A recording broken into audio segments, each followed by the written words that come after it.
People love to say the Bible is full of errors and contradictions, but the truth is most of them can be pretty easily resolved with a little common sense, honest investigation of the Scripture and the application of a simple method we're about to talk about. So, let's do this. Let's tackle the alleged errors issue. We'll do that by using a method I like to call a simple C.S. spelling. That's right. Many of the so-called errors in the manuscript are simple variants in letters. Say you have one manuscript that was translated from Greek into Old English and another into American English. Well, the English translators might write down theater with the R-E ending, and the American team might write down theater with the E-R ending. Now, that's no error, my fellow thespians. It's a variant in spelling, so that's that for that one. On to the M. M is for mistranslation. This is when the original word might not have been translated to the new language perfectly or something along those lines. You got to realize that sometimes there's not a perfect word equivalent at the time of translations, or that the translator simply had a slip of the pen or used a word that perhaps could be translated in different ways. Context and comparison solves this lickety-split. For instance, Leviticus 11:13 through 19 says, "And these you should regard as an abomination among birds. The eagle, the vulture, buzzard, and bat." Folks go nuts on this one. Bats aren't birds. Bats aren't birds. The Bible is wrong and can't be trusted. Come on. First of all, they didn't have the same animal classifications back then, and the original Hebrew word translated bird here is alf,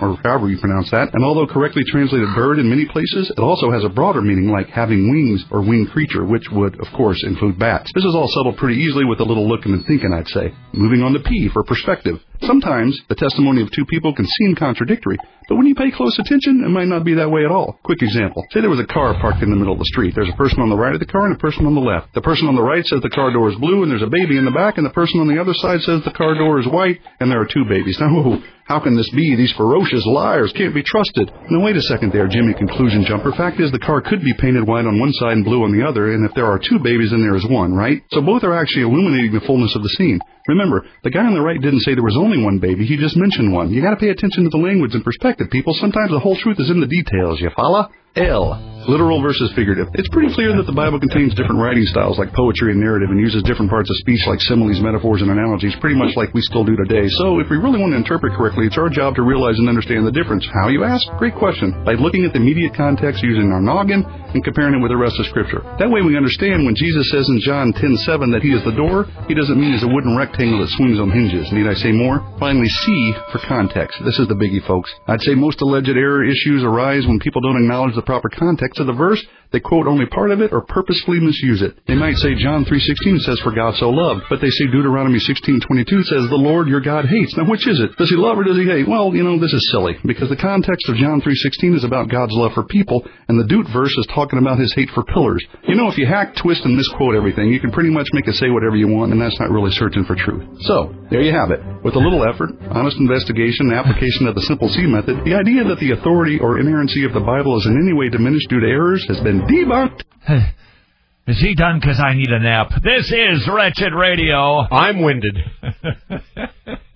It's Carl Kirby. Reasons for Hope is the ministry. He's actually going to be in Atlanta in a couple of weeks. We'll maybe bring him in if we have woken up from our slumber from his exhausting work. Seems that more and more people are rejecting the Bible than perhaps ever before. And we would like to share with you some proof that that just might be the case. A demonstration. Now, what was evidence number one? Baby names. WorldNet Daily reporting on what kids are naming their kids these days. They're not naming them Bible names so much anymore. 3 boys from the Bible, the names in the Bible that are boys' names, just 3 are in the top 10 in 2012. Jacob. It used to be that there were lots of them. Now it's just down to 3. All the cool names these days that are in Jacob, John, and Matthew. Let's see if you're. Let me see. Jacob is 1. No. John didn't even make it. No. Would you like me to read the list, or would you like to draw this out a little further? No, tell me. Tell me quickly. This might take a while otherwise. 12 years ago, I'm going to Rehoboam. Anyway. No, nobody's using the Rehoboam. It used to be Michael, Jacob, Matthew, top 3 choices. No, not one Bible name is in the top 3. Joseph was number 6, Joshua and Andrew number 8 and 9, respectively.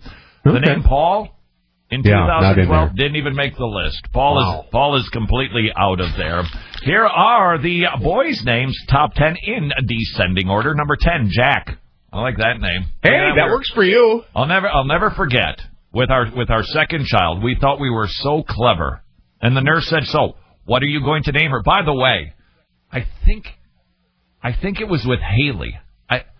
When they said... Your second child. Yeah, I think it was Haley. When the nurse said, it's a boy. No, wait, it's a girl. I still, for the life of me, can't figure out that little error. At any rate, we said we're going to name her Haley. And the woman said, we got another Haley. We thought we were brilliant. Yeah, we thought we'd come up with a new one. You were brilliant. Nope. Jack at 10. 9 is Jaden. For a guy? That's my granddaughter's name. Well, it's now a boy's name. Will Smith's Jacob. kid By is the way, Jaden. there's no genders. There's no difference between boys and girls. Just get with the program.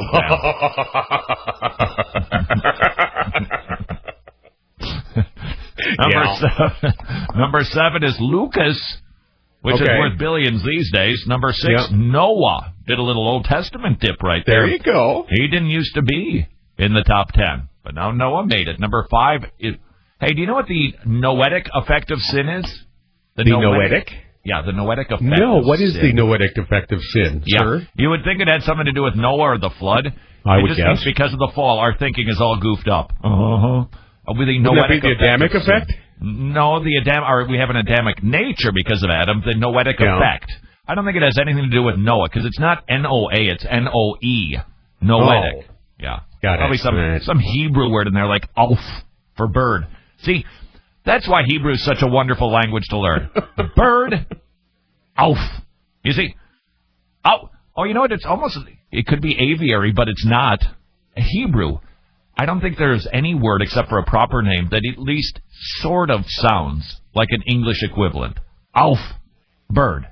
You hear the connection? Of course you didn't. There isn't one. Yeah. Hey, however, I would be remiss as long as I brought up a big biblical language to not do a plug for It's Not Greek to Me. Did you get a copy yet? You can learn basic biblical Greek without a whole lot of pain and suffering so that you can utilize commentaries more, you can do better word studies, and understand every single reference that your pastor makes to the Greek language. Get your copy at wretchedradio.com. Number 5 is Mason. Hey, that doesn't have anything to do with the Masonic Lodge, does it? Because we better... No, I think it has to do more with bricklayers. Masons, because they're demonic with the pyramid and the eye in it and stuff. Yeah. And the Number 4, Liam. There can't be that many Irish, English, Scottish, British people around, can there? Lutheran, Liam Neeson. He's Liam Neeson? Yeah, I feel better. Yeah. But he said that he could be a Buddhist, so he could go either way. Lutheran Buddhist, I can see it. Everlasting life, getting rid of all of your desires. Number 3 would be Ethan. 2 is Jackson. Now, why would Jack and Jackson be different? Number 1. You know what the number 1 name is for boys? Muhammad. No, that's in England. Oh, good. And I'm not kidding. The number 1 name for boys in America is... Yeah? Philip. No, that'd be a Bible name. That's Bible, yeah. Oswald. No. Charles. It's got to be one of those cool names that the modern day, like Shelby. Dalton. That's a cool modern name. Dalton. No. Aiden.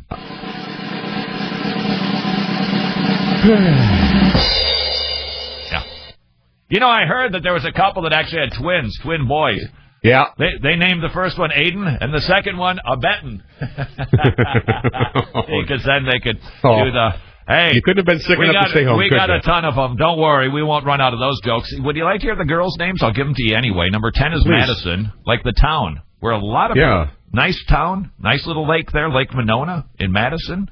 A lot of alcohol consumption. That's all. Tons of liberals laying around there. Mia, as in Pharaoh, at 9. 8 is Chloe. 7 is Zoe. 6 is Lily. 5, Lily? Back. I thought that went out with the Munsters. You pretty much have to be 90 and up, I thought, to be named Lily. Number 5 or a 300-year-old vampiress. Ava. Gabor? I wonder, I kind of wonder if there's any Catholic connection. I'm not trying to be silly. Is Number it the 4 Ava Maria? Isabella. That's a pretty name. 3, Olivia. I like that name, too. That's my niece's name, Haley was Isabella. almost an Olivia. Number 2 is Emma. She's not an Olivia.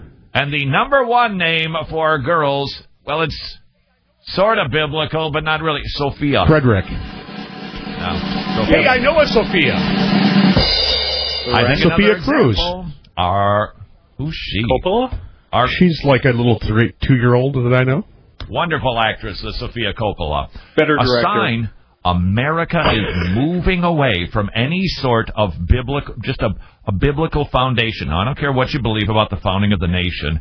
Let's face it, a lot of biblical names used to make the top 10 list. Not so much. More signs. America, perhaps a wee bit adrift. Some statistics from the lovely year, may it rest in peace, 2012. Yeah. I happen to know that in Alaska there's a Lily listening to you right now. How old is Lily? She's 7. Oh, there you go. Well, it's a sign that there are more Lilies every day. Now, Lily, it's not that I don't like your name. It's just for decades there weren't any Lilies. So I know what flowers you have to have at your wedding now. Resurgence Lilies. One of the characters on a popular sitcom is named Lily. And but because but they see how old is the person on the sitcom? Like give 30. Or take. Yeah, see, they made it up. It's a sitcom. It's not real. There's no 30-year-olds named Lily. None. Yeah, but then people who watch the show think Lily's a pretty name. I think I'll use that. Exactly. Like Chandler. Chandler exploded back in the 90s. That's another one of those names. Chandler. And how did Jaden get to be a boy's name? I'm a little annoyed. Jaden Smith. 1 birth every 8 seconds, 1 death every 12 seconds, 1 abortion every 26 seconds. That's terrific. Yeah, that's not so good. That's really good. America's outstanding public debt, and it is outstanding. Because if you're going to have a debt, let it be outstanding. You don't want, like if you have an average debt, who cares really? $16 trillion. Now, that number you probably know. America's outstanding sinful consumer. I'm sorry, I threw that in. Consumer debt. $11 trillion. $11 trillion. And what's fascinating about that is that most of those are student loans. Guys, it's so expensive. Hey, speaking of big deals, Al Gore, he just sold his current TV network. Guess you know who he turned down? Do you know who he turned down? Glenn Beck.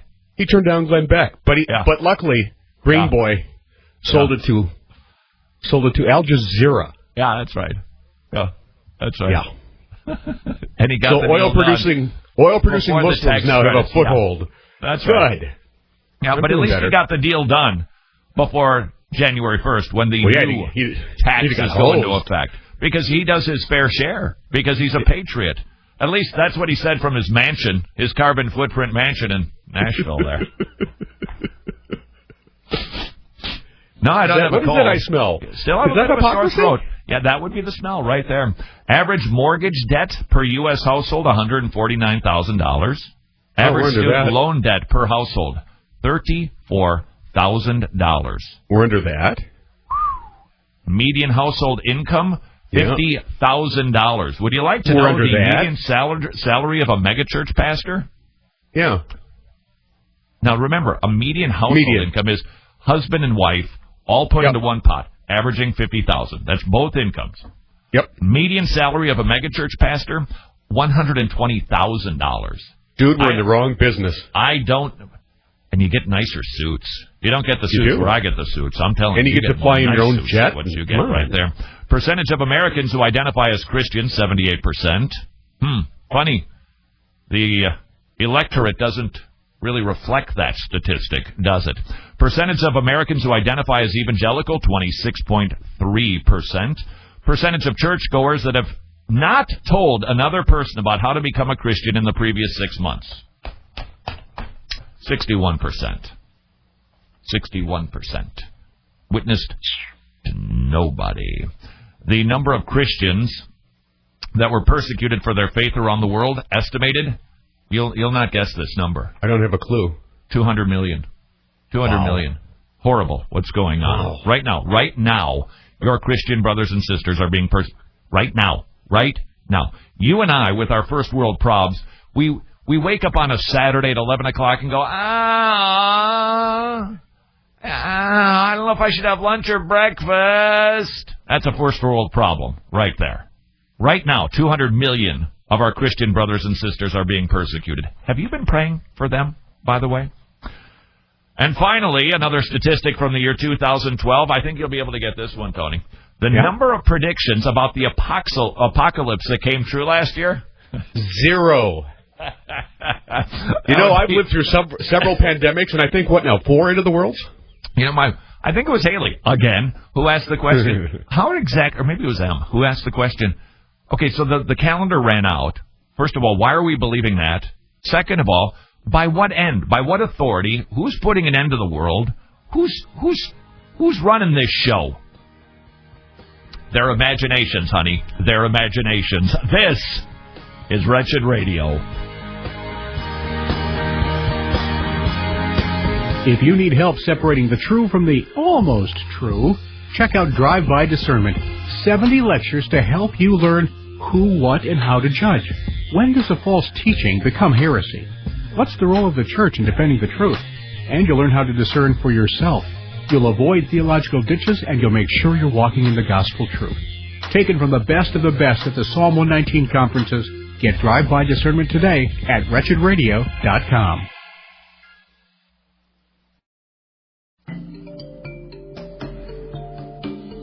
Famine is spreading in southern Sudan. Thousands of Sudanese Christian refugees face a severe food shortage in the disputed border area between Sudan and South Sudan. And in recent weeks, the government has increased its aerial bombardment of Christian towns. The Islamic regime in Sudan continues its attacks against the non-Muslim and non-Arab residents in southern Sudan. The Sudanese government wants the region's oil and water resources, but not the infidels and the blacks who live there. To learn how you can pray for Christians facing persecution, call 800-75-VOICE. Dial 800-75-VOICE to pray for and encourage members of our spiritual family. That's 800-75-VOICE. The Voice of the Martyrs is a Christian non-profit organization. We have access to more TV channels and less to really watch. Redeem your TV watching with On the Shoulders of Giants, as Todd takes you on a 6-country European tour that will introduce you to the great reformers Luther, Tyndale, Wycliffe, Knox, and others. Our Christian ancestors willing to die so that we could have the truth. So fire up your DVD player, sit the family in front of the old tube, and watch something good for a change. On the Shoulders of Giants. Get your copy today at wretchedradio.com. It's time for a drive-by minute. When somebody tries the old, can God make a rock big enough that he can't lift it?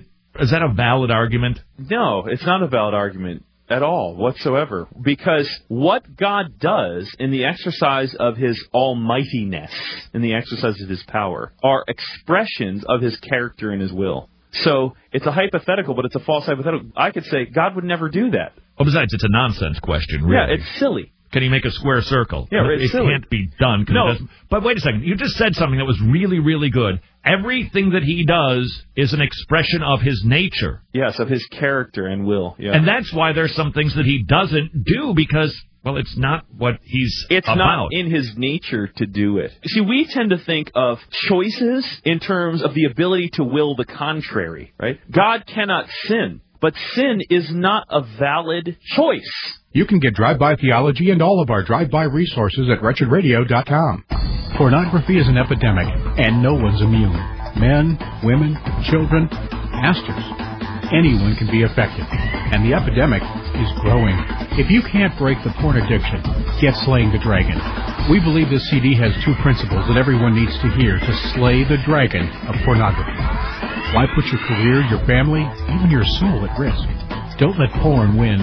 Get Slaying the Dragon now at wretchedradio.com.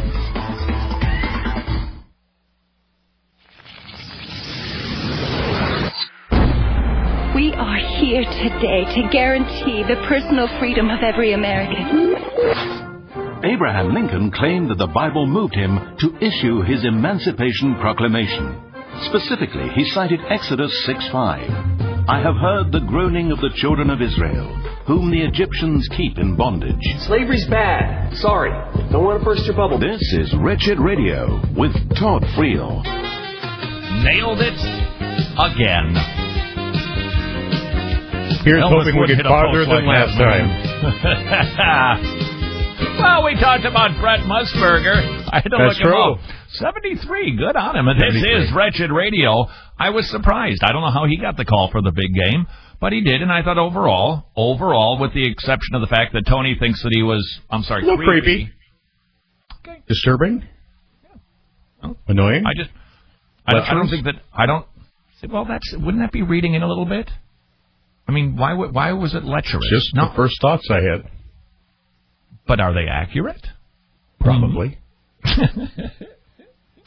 Okay, enough said. This is Wretched Radio. Who am I to argue? Found this story. Actually, was sent to me. Thank you, as always, for sending things to idea@wretchedradio.com. This is a story called Greater Grace, a story of God, redemption, and... Okay, I'm going to put a celebrity name there. All right? Okay. This was a very, very high-profile celebrity, not Elvis, who died of cancer. Don't you hate that word more and more the older you get? Can you name the celebrity who would be a story of greater grace, a story of God and redemption? Think of a celebrity. Been dead for quite a while now. Groucho Marx. The Great Escape. Steve McQueen. That's the one right there. According to this story, the man got saved. Did you know that? Steve McQueen. Really? No, this is all I knew about. No, well, I'll share the story with you because I think it's worth sharing. But what was surprising to me about it is all I recalled was my understanding was when he was diagnosed with cancer, something mesothelioma. It was the one that the lawyers advertise. Yeah, mesothelioma. Yeah, so that you can sue somebody. Mesothelioma. He had that he tried all kinds of ways to save his life, which I just remember that he tried all kinds of goofy things, flying all over the place, trying anything that he could to live, which is reasonable. But I didn't know that he was actually a believer. Here's the story of Steve McQueen. Please remember, we're not sharing this because it's better that Steve McQueen got saved than, say, your loved one who got cancer and died. That's not the point. It's just that we all know this guy. And so we can rejoice in a conversion of a famous person while being careful that we don't make it sound like, ooh, it's really cool that a celebrity got saved. I think we can make that mistake, too, when it comes to the life issue.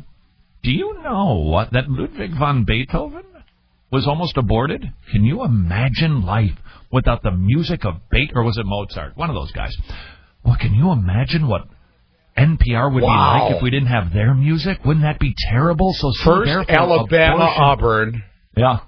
Now Beethoven, Mozart. Yeah. Wow. Yeah, they're close, aren't they? Just wow. Yeah, they both had long hair. You know who I was surprised had long hair? Richard Baxter. That book, which I still need to bring, sitting on my couch right now. Richard Baxter. He's the fellow from the 17th century, Puritan fellow, Reformed, Presbyterian would be my guess, or just maybe Church of England, or Church of England pedo-baptizers? I believe they are. So he was a pedo-baptizer. They baptized pedos? They did, and he had very long hair in the stash. We mashed them. I just thought to myself, I wonder how many people today that would believe that men having long hair would be a sin, but would like a guy like Richard Baxter. Just asking. So at any rate, Richard Baxter, he was this guy. He wrote, I think it's about 800 pages, this book whose name I can't think of right now, about 800 pages long in the preamble, which is all that I have gotten through, by the way, the preamble. It's that long. J.I. Packer wrote the preamble to the book. Can you imagine? He endorsed it. Huh. Right, he sure did. J.I. Packer endorsed the book. He came out of his shell. And he wrote this long explanation, and and Richard Baxter then writes kind of a defense of his work, knowing that there would be critics. He wrote it when he did not have his books or his library. I could not string together 800 pages without the internet or without Richard Baxter's book. How is that book coming, Todd? I'm not getting so far into that book. I can't even read a book that's 800 pages, let alone write one. The man did it without books or a library. Dude was smart. He had long hair. So there you have it. The two go together. And he was a nonconformist. Mozart, and he was but he would have been still underneath the Anglican community. He still came out of the Anglican Church, and he was a pedo-baptizer because that's one of the sections in this, I think it's called Christian Directory. At any rate, I'll let you know how it goes once I get into page 1. Everything has just had Roman numerals so far. It took me forever. Honestly, I've read shorter books instead of that compared to the preamble of this thing. When we make the case for life, because a long-haired composer like Beethoven or Mozart would have been aborted. Wouldn't that be a tragedy? It tends to, while it's a powerful point, it tends to diminish other people's lives. It doesn't matter how much somebody contributes to society or to the arts. What matters is it is a human being, and the same thing is true with Steve McQueen or anybody else. But we share this because we can all rejoice in it together. He was the definition of a self-made man, working his way up from a horrific childhood of neglect, paternal abuse, and a tough life on the streets. No wonder why Steve McQueen was such a toughie. He was a toughie. Director, well, this is very cool. Norman Jewison. You know who he is, don't you? Director of Fiddler on the Roof. He also directed Jesus Christ Superstar. Really? Yeah. Scratch that, then. He said this about Steve McQueen. He was a loner, and he was troubled, and he was looking for a father. Do you remember the statistics that we've been sharing over? We keep bumping into this he grow up? scenario. Yeah, he grew up tough. Yeah. By 9, he was roaming the streets. And he was looking for a father, is the quote of Norman Jewison. And we were talking about the number of dads, historic rates, abandoning their children, most, not exclusively, but predominantly in the inner city. And the result is kids, and we've been meeting them more and more, are happy to talk to you, sir, if you are older. Just because you have gray hair doesn't mean you can't go to the campus to witness. In fact, I would suggest to you, if you do have gray hair, you are, if you will, more attractive to a young man who's looking for a father, like Steve McQueen. He was known to say that he lived for himself and answered to nobody, not no one, not no how. Wow, he quoted the Cowardly Lion? That's really weird. Asked once if he believed in God, the actor replied, I believe in me. Which, if you're Oprah, same thing right there. Yep. God will be number one as long as I'm number one. Now, that's some blasphemy. That's what you got going right there from Steve McQueen. Professional successes only inflated his ego. It'll do that. Rarely does somebody get more famous and more humble. Wild. In fact, that scenario, or the statistics that we heard yesterday, the number of kids increasingly narcissistic, believing they're fabulous when their test scores are not. They have no accomplishments, no credits, but they think they're da bomb. The gospel will fix that. How? Because it reminds the Christian, you're not good, you're bad. In fact, even though you might have some skills, you've got some chops here or there, the reality for the Christian is it is a progressive understanding of how bad we really are. So the longer somebody is a Christian, growing in sanctification, the less likely one is to be narcissistic. In fact, I don't think you can be narcissistic and actually get saved. God resists the proud, gives grace to the humble. And until somebody is humbled, I don't think you can be saved. Steve McQueen's wild experimentation with substance abuse drove him to the edge of mental stability. Though he tried to be a good father to the son and daughter of his first wife, his addiction, serial womanizing, jealousy, and violence burned through 2 marriages. Loved to fly. And so he hired a pilot to teach him, and the pilot's name was Sammy Mason, who I thought was terrific in the Ironside thing. Is that Perry? Perry Mason was the... Yeah. He was in his early 60s. What was the name of that guy? Raymond Burr was his name. Burr. Yeah. Sammy Mason was his pilot. Or Monty Markham. Nope, don't know that name. He did. Monty Markham was like red hot. Door number 1, door number 2, door number 3. No, that was Monty Hall. Monty Markham was an actor who they could never find the perfect vehicle for, and he was in a remake of Perry Mason in the 70s. Monty Hall, wasn't he in that movie with that girl with red hair in the 80s? No, that was Annie Hall. No, that's not what I was thinking of. What was the name? Boys in the Hall? No, who was the girl? She was red hot for a while. Right up there with Elizabeth McGovern. Bette Midler. Doing Downton Abbey. I didn't know that she moved to Great Britain. No, this Molly Ringwald. There you go. There's thank you. Molly Ringwald. I think now she's on Disney. J.R. Hall. No, J.R. Hall. That's somebody. What was the name of the blonde-haired kid? His name was Michael Hall. J. Michael Hall W. Something. Michael and then there was Hall? Junior. That's the one. Yeah, and then there's Junior Bonner, which was another Steve McQueen role. Which brings us right back to Sammy Mason. Sat down with the aging actor and explained what, or rather who, made the difference in his life. The answer, he said, was Jesus Christ. McQueen was intrigued. He had so much respect for the pilot that he and his family regularly attended Ventura Missionary Church with them. The pastor was Leonard DeWitt. DeWitt later recalled that the famous icon sat quietly in the balcony without even introducing himself for several months. That is why you do not know what is going on with the person who just sits quietly in church. Don't judge. Somebody might need ministering to and they're just going through that season, or they're trying to figure things out. When he finally requested a meeting with the pastor, he began firing off questions about life and faith, one after the other. After a couple of hours, he leaned back and said, "Well, that about covers it for me." And the pastor said, "Steve, I have just one question for you. Have you asked Jesus into your heart?" Nah, that wasn't the question at all. Instead, I was about to spit up coffee. McQueen flashed his signature grin. "You want to know if I've become a born-again Christian?" Then, still smiling but very serious, said the pastor, "One morning," he said, "when you gave the invitation, I felt convicted by the Spirit and came forward. When you invited people to pray with you to receive Christ, I prayed. So yes, I am born again." Now, that's very cool. Oh, we certainly hope so. Now, the question, of course, is, and this is the case, with anybody who says, "I am a Christian," fruit will really demonstrate whether or not the person has had a true conversion. Everybody around him, says this article, could tell that he was changed. In the pilot's words, it was dramatic. Quote, "I doubt that I have ever seen a man flourish with more spiritual reality in such a short time." Another close Christian friend, John Daly, the golfer, is what you got right there. I don't think so. Said the star's conversion stunned him, but when Steve talked about his newfound faith, no denying the seriousness of his commitment. Quote, "I think I had more faith that my saw and hammer would have gotten converted before Steve, but I was hearing it from the horse's mouth. I was blown away." God can save anybody.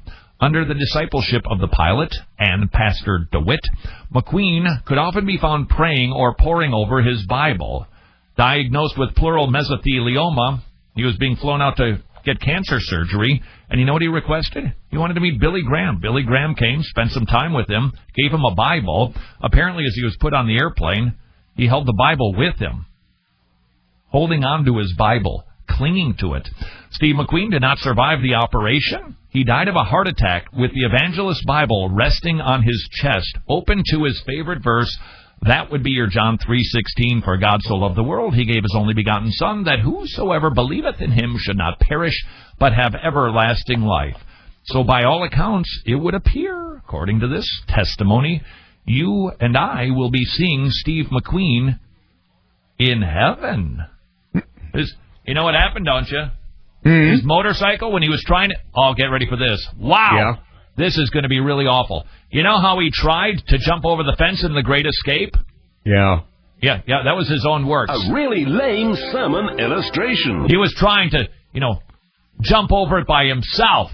Actually, couldn't do it, and he crashed into the wires, and the Nazis will get you.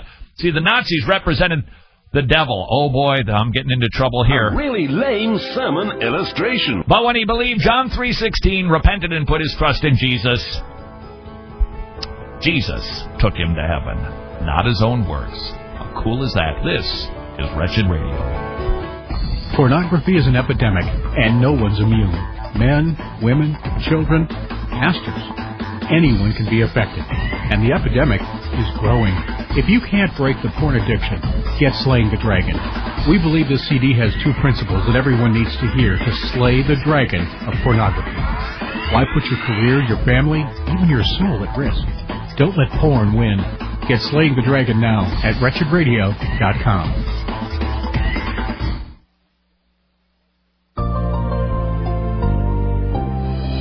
This is John MacArthur inviting you to join me for Portraits of Grace. The greatest attribute of God is His holiness, and absolute holiness is the standard for anyone who wishes to be in His presence. But there's only one way anyone could become absolutely holy, and that would be if God's own holiness was given to that person. And that's exactly what happens through faith in Jesus Christ. Only through Christ's sacrifice and our faith in Him will God credit His holiness to our account. What a gift. By contrast, we are often unholy in practice, aren't we? So the Bible commands us to be holy yourselves in all our behavior. It says, "Let every one who names the name of the Lord abstain from wickedness." And when we do that, unbelievers will see there is a difference in how we live, and they'll attribute that difference, we hope, to God. This is John MacArthur, trusting your lives are portraits of grace. Listen and learn, and be ready to give an answer with Wretched Radio's Creation and the Gospel. Listen to Todd and experts from Answers in Genesis. Learn to debunk Darwin. Learn to find out the effects of the flood on evolution. Learn to make the connection from creation to the gospel. With these 8 lessons, you won't be intimidated when you talk with evolutionists ever again. So be ready to give an answer. Get your copy of Creation and the Gospel today at wretchedradio.com. Now here's a clip from one of our favorite pastors here at Wretched Radio. This is Alistair Begg. Perhaps we will each be helped, as I have been helped, by this statement from Martin Luther, who, of course, in his pre-converted days, as a religious monk, knew a great deal about hoping that external observance would put him in a right relationship with God. And this is what he says of the verses we are now about to study. Christ is saying nothing in this sermon about how we become Christians, but only about the works and fruit that no one can do unless he is a Christian and in a state of grace. Not a mechanism whereby a man becomes a Christian or a woman comes to faith in Christ, but as the very emblems of a life in a state of grace as having been embraced by Christ. Wretched to the Nations is our effort to get our resources to ministries around the world so they can be equipped in areas of theology, evangelism, and in their daily Christian walk. Go to wretchedradio.com/nations and please sponsor one of the ministries there. Not only will you be providing Wretched materials for that ministry, you'll be helping keep Wretched on the air. Please check out Wretched to the Nations, wretchedradio.com/nations, and support a ministry or two if you can, and support us at the same time. wretchedradio.com/nations.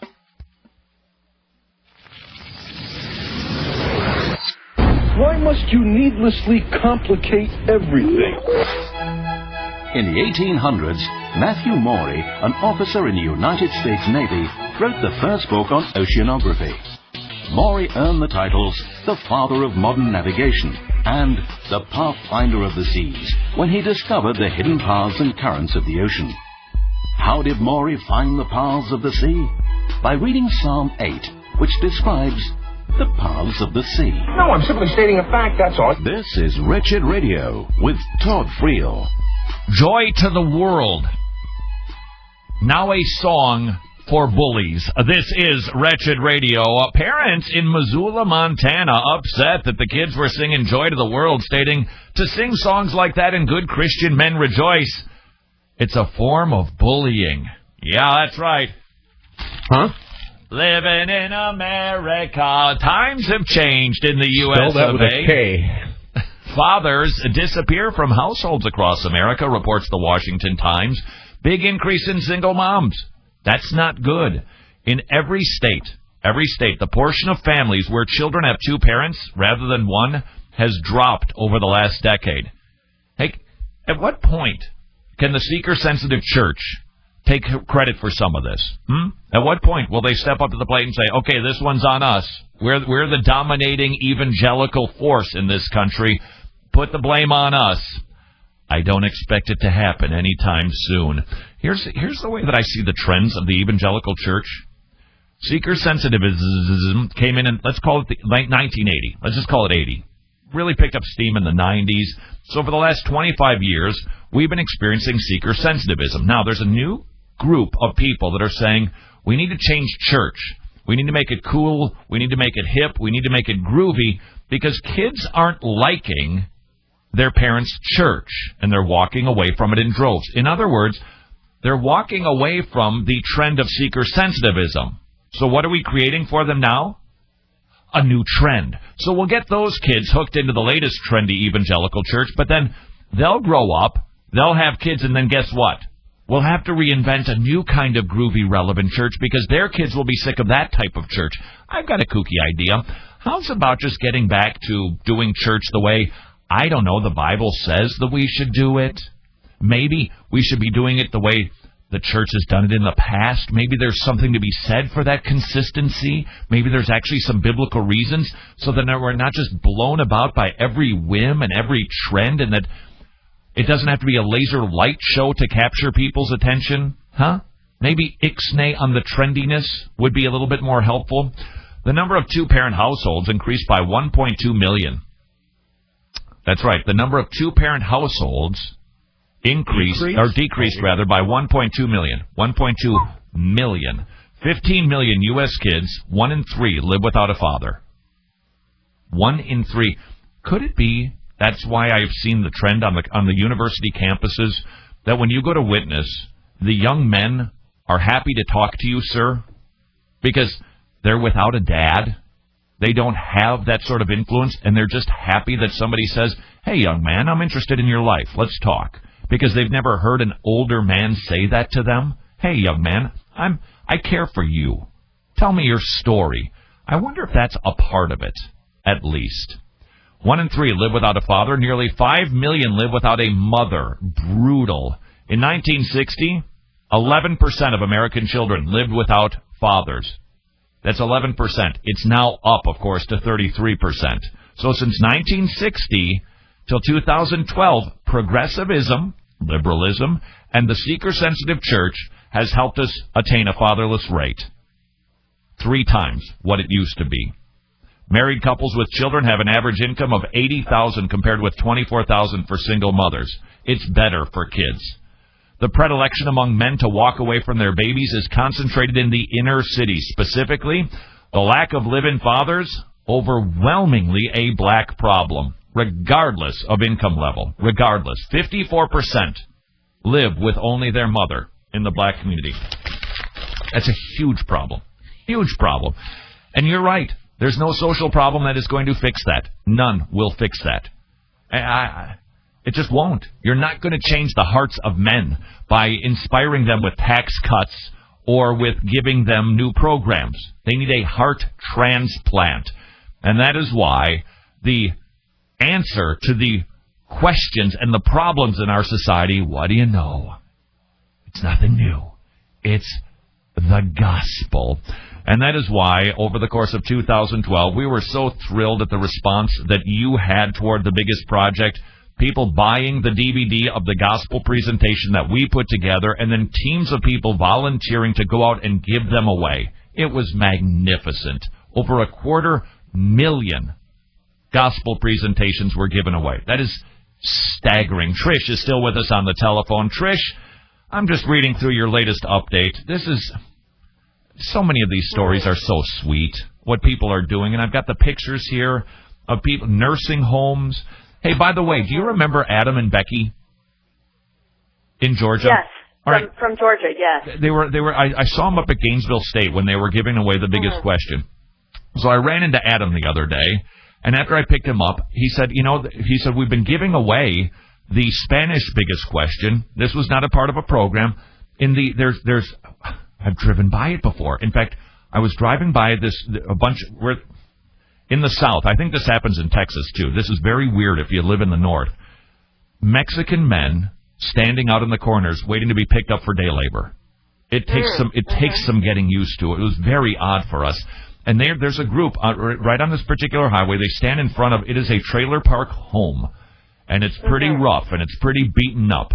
And they're Mexican men. Every day, you got to give them props for standing out there willing to do some back-breaking, sweaty labor in the Atlanta sun, doing whatever to make some money to provide for their families. And Adam said, we already hit that one. We already passed out the DVD there. They went door to door in the trailer park because he's bilingual, and he went door to door giving them away. And he said something that you have also said, Trish. Spanish speakers who receive this, it's different than Anglos. They are so grateful. Free? For me? You're giving this to me? And almost skeptical, like, isn't there a string attached? The reception is wonderful in the Spanish community. Well, Todd, yesterday, Emilio asked me, he said, let's go to the Mexican market. So his mom, me, Emmanuel, we all piled in the car, and I didn't really want to go to the, because it doesn't really interest me, like the food there, this place called El Rancho. But I thought, you know what, it dawned on me, I have about 200 Biggest Question DVDs in Spanish in the garage. So I put about 75 in my purse. We got in that place, and it was like Disneyland. I could not believe how many people were there. And we ended up passing out 75 copies in like less than a half an hour. And then we couldn't find Manuel. He had disappeared, and he was witnessing to a guy. Turns out the guy looked Hispanic. He was a Muslim. Oh. And they called him Primo, which I guess means first. I don't know. But anyway, so we got to witness to him, which was really neat. So go to the Mexican market. That's a great place. Sweet. Or when you go to the Mexican restaurant or Taco Bell, because Taco Bell really isn't Mexican. Just be prepared. Have them with you in your glove box. That's right. And that's right. And in the South, I'm telling you, Trish, and I think you've got this in Texas. You must, with day laborers out in the streets. Mm-hmm. Do you have that there where you drive by and it's like, why are these guys standing there? Yes, we do. Mm-hmm. Pass them out. Give them the gospel. All right. Some people who had some leftover DVDs, you share a story about what some people did with their leftovers with Toys R Us. How clever and sweet is this? Oh, yes. We had got an email from Alan, who's going to be heading up a team on the 14th, on February 14th, from like the Amarillo, Texas area. And he had some DVDs, a bunch of them, and said we printed out the printable Christmas card. Remember those Christmas cards that went with the Biggest Question DVD? He said he printed those out. Several families participated in the Christmas activity, and they passed out the Biggest Question DVDs with every Christmas card, with $20 gift cards to Toys R Us, and they passed out about 110 copies of the Biggest Question with over 50 gift cards. And here's the reports that they got. One of the residents caught them in the hallway and thanked them for the card. Another resident called him in the morning after receiving the DVD and said that she got up early and watched it and told them directly that it really made her think about her life. And then he got text messages from one guy saying that they passed out the DVD the previous night, and told them, let me just see here, he told me he had been doing a lot of praying, and he asked God if he was listening, and then he showed up with a gift on Christmas. Sweet. Mm-hmm. All right, now, finally, would you please share your good testimony? You know what I'm talking about? Oh yes, you got to hear this. So we went to Todd. There's a brand new old folks home, like literally across the street from my house that was just built. It doesn't even have the old folks smell, It's so new. It's like a little golf. It looks like a golf club resort. So Emmanuel and I went across the street, went in there, ministered to some people, brought goodie bags, and there was a lady named Alice Good, and I was trying to convince her that she wasn't good, even though she thought she was. And Manuel had disappeared again. And after I found him, I said, what were you doing? He said, well, I was putting a lady in bed. I said, you did what? He said, yes, she asked me to pick her up. So I picked her up off the chair and put her in bed. He said, and then she asked me to change her diaper. No. I said, you have got it. No. He said, for that I called for help. Yeah, that's a good idea. By the way, now every parent can apply this as needed to their own, because I don't like to tell parents how to run their family, but just so you've got this in your arsenal, that can always be a threat to your children if they don't behave. Hey, someday I'll make you change me, because let's face it, we're all headed in that direction. So kids, be nice to your parents. All right, so... That's right, but Todd, she wanted a pop. She wanted a drink. She kept motioning to him after he had left. He preached the gospel to her, and she wanted a 7-Up. Well, we didn't have any 7-Ups on us, so we went back less than 2 weeks later with 7-Up in hand. We were excited to be able to quench her thirst, and she wasn't there. She had died. Oh, no. So I don't know who it was that said this, be in the place where people die often. And so that's what we've been doing with leftover DVDs, because the last giveaway that we had, we have, some leftover Spanish and English. So just, every chance we get, we've been putting it, to use, and still have a lot of people. All you've got to do is go onto our Facebook page and see how the DVDs are being put to use, and it just really is huge. Yeah, huge blessing. We got one video, Todd. Did you see that video of the old folks home? I'm going to go watch it, though. Biggest Question in the room. In the room, they're playing. So is that on the regular Wretched Facebook page? That is on, I'm not sure, but if you go to, facebook.com/biggestproject, you will see that video on there. I want to see that. I want to see the folks watching the video. And by the way, they're called assisted care facilities, not nursing homes. Okay. That's very 90s. Assisted care facilities. All right, Trish, and just to let everybody know, coming up February 14th, that's our big day. 22,500 copies. Now, we've got some added locations. 24,000. Oh, yikes. 24,000 will be passed out in different locations. The ones that have been added that I thought were exciting were Northampton University, United Kingdom, 1,600. Newtown, I've heard of that in the news recently, 800 to be passed out in Connecticut. Lima, Peru, 800. Another in a different location in Peru, 1,600. Spanish distribution. Just outstanding work, Trish, and very, very exciting. So if you want to help us pay for them, get yourself to wretchedradio.com and go watch those videos at Facebook. You'll just be, I'm telling you, in a year of lots of bad stories, you'll be encouraged when you see the work that people are doing to get the gospel out. All right, Trish, as always, excellent. Well done. Thank you, Todd. Happy New Year, and God bless you. Thank you so much. She didn't hear the lecture on the Happy New Year business. What is the matter with the kids these days? I do not follow the Gregorian calendar. I feel left out. I feel. What calendar did you follow? Like I'm not a full American when people keep saying this Happy New Year business, Happy New Year. I don't believe in calendars. Okay, then.